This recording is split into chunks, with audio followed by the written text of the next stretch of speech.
si sveglia? Qual è? Giustizia? Si può? Non è difficile. Buongiorno a tutti. Svegliatevi. Svegliatevi chi guarda sto video. Si deve reagire alle ingiustizie. Si deve smettere di fare queste cose.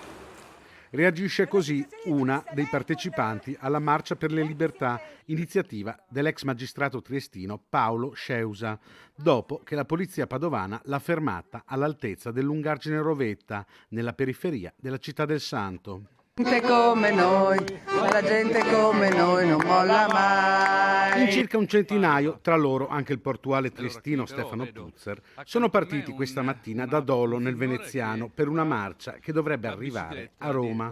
Una marcia, non una manifestazione o un corteo, espediente linguistico che però il questore di Padova Antonio Sbordone ha ritenuto superfluo, mandando uomini e mezzi per disperdere i manifestanti.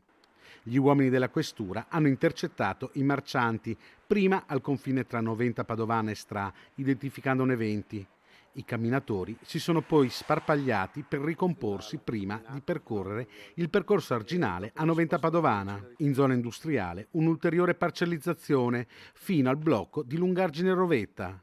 In tutto circa una trentina di partecipanti sono stati identificati. La loro posizione e quella dell'organizzatore sono ora al vaglio delle forze dell'ordine per la violazione delle norme anti-Covid. In una decina sono arrivati poi nella zona di Prato della Valle. Domani riprenderà la marcia in direzione Vicenza.